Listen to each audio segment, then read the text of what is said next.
What's going on, people? My name's Kyle and this is my Pro Evolution Myclub team, AVALON City Academy. This first video is just to get you guys used to the team and the players that I'm using right now. Obviously it's all going to change when PES 2020 comes out, so subscribe to the channel guys and we can talk about what bronze and white ball players are worth maxing out in the new game. So the initial idea of the academy was to find the young players with huge potential and raise them so they could play in my first team. But I started to realize that at a certain level they could actually compete against other online teams. And I've been playing with this team for about a year now, so the players all have a personality, and in my mind some players have a bond on the pitch. Alright, so my fullbacks are Jay and Holgate. Both them guys are good in the air and on the ground. I gave them man marking so they can deal with tricky wingers, and they're both pretty decent. They don't really let me down.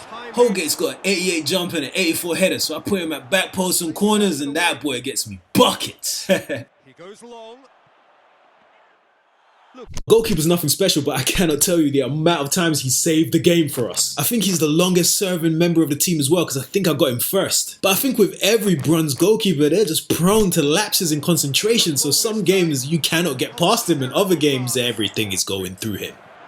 Koch, he's gone for it. Then there's the destroyer Tino. Tino's one of them guys where you're like, yo, what's your job role in the team, man? I bring the pain. That's it. That's all he's got to say. Tino's not here to play ball. He's here to hurt people. Listen to the sound of agony when he tackles David Silva.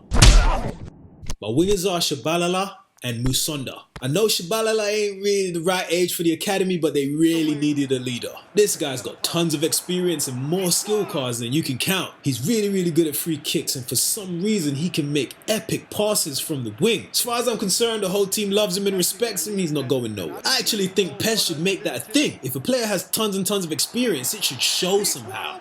Then there's Musonda. Now Musonda is probably by far the most skillful player I have in the team, and some days he's unplayable, but other days he is prone to dumb sh. He plays on the same wing as Holgate, and I'm telling you, he gets on Holgate's nerve.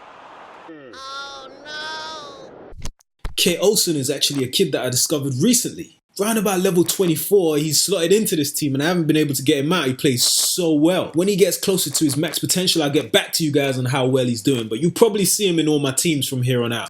Olsen is my main striker. He's got really good technique in dribbling for a white ball player. He's got an amazing run, which makes him tricky to deal with, but his unwavering balance is low, so he's kind of easy to tackle if you can catch him. The good thing about him though is that he curves his runs, and that doesn't happen a lot with white ball players or players that have low attacking prowess. But I'm telling you right now, his stats don't match him. He's a lot better than he looks. Jay Soro is my speedster when Olsen starts to get tired. Everybody knows Pellegrini. He's probably one of the more popular players in the game, and we all know what his max potential looks like. Beast. Musonda gets on my nerves, but when him and Pellegrini are on the pitch, those guys get buckets. D-Lanes is my winger when Shabalala gets tired or if he's not available. Carvalho is my utility guy. He can play pretty much all the positions across midfield, so that's really useful to have. It also helps that his shot power is like 86 and he can take a first time shot. He gets buckets. Koch is my backup defender. He's got a 90+ jump and 90+ header, and he's not maxed out yet. I didn't get the chance to give him a man marking skill, which would have really helped, but on his good day he can out jump a Bamayan. Trust me. Great players that I left off the pitch for one reason or another. The first one is Yuri Alberto. Nothing wrong with him. He's probably got the best finish on a bronze ball player in the whole game. In my team, he's actually got more goals than his appearances. He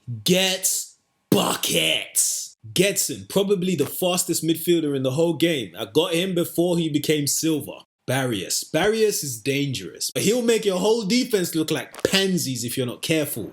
Now I know you don't believe me when I say Musonda gets on everybody's nerves, so here we go. Here's some clips of Musonda getting on Holgate's nerves because he has to play on the same wing as him. If this doesn't convince you that my team has a personality, nothing will. Set up first if they don't grab an early goal in Boy, if you don't get... Oh no! That being said, Musonda still plays in my first team, so as many times as he gets it wrong, Musonda goes for goal.